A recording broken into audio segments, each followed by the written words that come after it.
Welcome back to my channel. This is the Psychic Scene with Jennifer Jean. So today we're going to do something a little bit different and something I've been wanting to do for a while. And it's basically how to help your psychic help you get the best reading. But I'm going to phrase it as the top 10 things never to say to your psychic. So here we go. Number 1. You tell me you're the psychic. Yeah, I get this one every once in a while, and it really is about the person testing me and to see if I'm really who I say I am. And the thing is, we are not mind readers. And we can't tell you who your dead grandmother was, their name. Sometimes we can, but if we're, forced to do it, then it usually backfires and it puts the psychic on the defense. You're not going to get the best reading possible. So don't ask your psychic, that say, hey, you're the psychic, you tell me. Okay, next is, and this is related to the first one, I just want a general reading. The thing is, we can read anything out in the atmosphere around you, and if you don't have a long period of time for your reading, let's say you have a half an hour, you really want to get to the point. So I ask my clients to come with a list of questions and, maybe do the most important question first. I will do general readings, and I have, and people seem to like that. What I'll do is like a 12 card, what I call an astrological reading, and it's like the 12 houses, the different areas of your life. And I'm happy to do that, but really if you want to get the best bang for your buck, it's better to have questions coming into the reading. All right, number 3. Is he or she my soulmate or twin flame? I get this probably every day. And the problem with this question, and I believe in love. I definitely believe in, romantic love. I've been with my partner for 25 years, so believe me. But the thing is it puts so much expectation. There's only one person for you in your life. You can have more than one soulmate in your life. Your soulmate might be your mother, it may be your child, and it may be one of your dear friends. So you can't always put romantic love on a soulmate. It's just too high of an expectation. I also have trouble with the terminology of twin flames because that implies when your soul was created, you were cast out of the same mold. And that would make it a little bit too close for comfort. I don't really get that many twin flames in my readings, to be honest. I think the closest I get are actual twins who have shared the same womb, and a lot of times they are telepathically connected with their twin. But I think that I don't think any two people are alike, and you wouldn't want them to be. So I think being in a romantic relationship with a twin flame would be very uncomfortable. So I would say I don't really work with twin flames. Sorry. All right.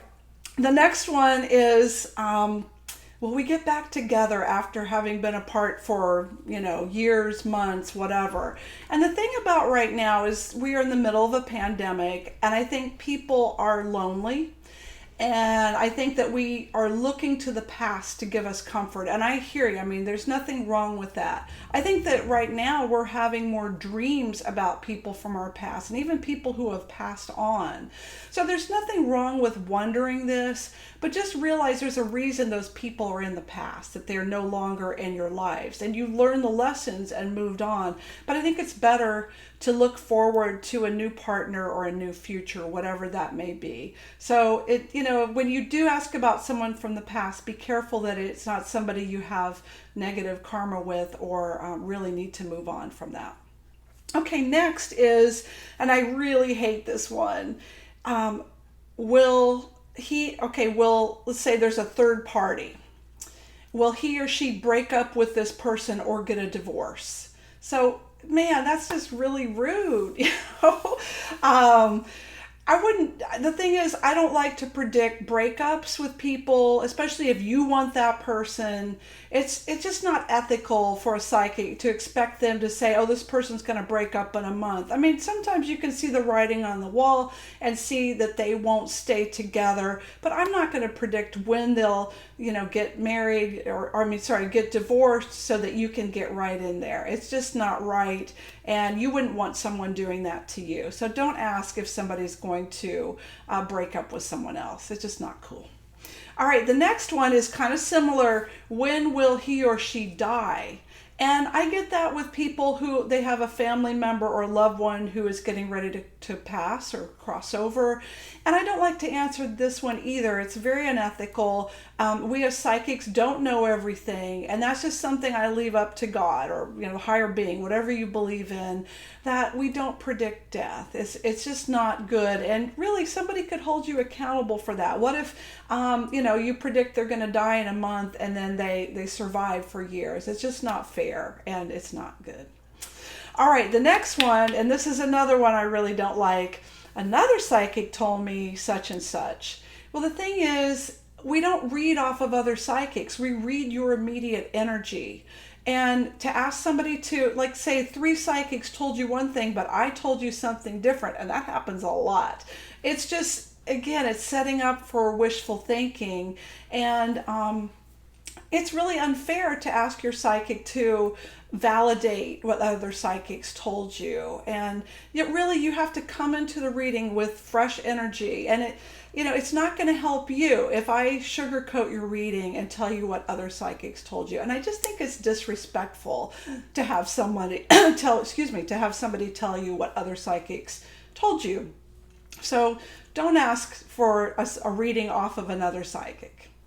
All right, next is when somebody says, nope, that's not right. No, you got it all wrong, and then hang up or whatever. That happens to me. And the thing is, you have to come into a reading with an open mind. And if you're saying no, that automatically shuts the energy down. And it makes your psychic not want to read for you or not able to get the information that you might have gotten that was valuable for you. So another thing about saying no is it breaks the flow of energy. And you don't want that to happen. The best thing you can do is to write it down and say, okay, I'll put that in the back burner and I'll validate it or not validate it at a later time. And I have to say, I'm not 100% right. No psychic is 100% right. So, when you say no, just be careful because you might have some good information that's getting ready to come through and your psychic hasn't told you yet. All right. So the next one is kind of one that's on the fence, and it's asking if you're pregnant, you're sick, how a court case is going to work out, or if you're going to go to jail, something like that. So health and legal. And I don't like reading. I don't like doing those kind of readings. I am a medical medium, so I can look at the energy around you, but I don't like to say, yes, you've got cancer. I mean, that is completely unethical. A client can sue a psychic for that, and that's why we always say for entertainment purposes only, that, you cannot hold a psychic liable for that information. So be careful what you ask. Maybe they'll do something to validate it, but I would say don't ask for point blank, am I pregnant, or that kind of thing. Just consult your doctor or your attorney. Okay, so this is the last one, number 10, and I used to get it quite a bit. I don't so much anymore. But the question is, will I win the lottery? And usually it's a big fat no. And the thing is, you can't, if I could predict if somebody's going to win the lottery or if I could predict numbers, I probably wouldn't be doing this. So just, be respectful. Don't ask questions like that because honestly, there's more chance you'll be hit by lightning than winning the lottery. So I have a bonus one here, and this one is very interesting, and it's one that I've been getting every once in a while, and I'm not sure why. But the question is, will I continue to have a romantic relationship with somebody who has crossed over, or better yet, a celebrity? Where did that come from? So I had somebody who was obsessed with Michael Jackson, and they were convinced they were having a relationship with him in the afterlife or, in the astral plane or wherever. But the thing that's most disturbing is people who think they can carry on a romantic relationship with someone who has passed, somebody who they were really involved with. And it's so sad because they're grieving, but you have to have them come back to the reality. We're here to be amongst the living and to live life to the fullest. And we can't do that with somebody who's passed away. Sure, we can have a connection with them and a good medium can put you in touch with them, but you can't expect to have the same kind of relationship that you had, or to meet in a certain place. And I get it, it's really heartbreaking, but really you can't have the same connection that you had. So I hate letting people down by saying, this really isn't going to work, or it's not a question I can answer. So it might say something about the person in their mental health or in their grieving process. So anyway, I'm sorry. All right, so that's the end of the video. Just in summary, to get a better reading, I'll give you these tips. Have a clear question. Come in with your name, your date of birth, and sometimes your gender, or how you identify as your gender. That's really important these days. And that will help me pick up more on you. State your questions clearly and come to your reading with an open mind and relax. I like to do a little meditation before I read for somebody, and I hope that they will do the same, because it just gives you with an open frame of mind, and the information will flow more freely. Also, just keep that wishful thinking somewhere else, or hoping for a certain outcome, because it can really, it can make it so the reading just doesn't have any value for you. So just put that in the back burner and really listen to what your psychic wants to say. We want to reflect your higher awareness, your highest potential, so that you can be the best version of you. All right, so if you would like to work with me, I can be contacted at readingsbyjenniferjean.com. I'd be happy to mentor you or do a reading for you.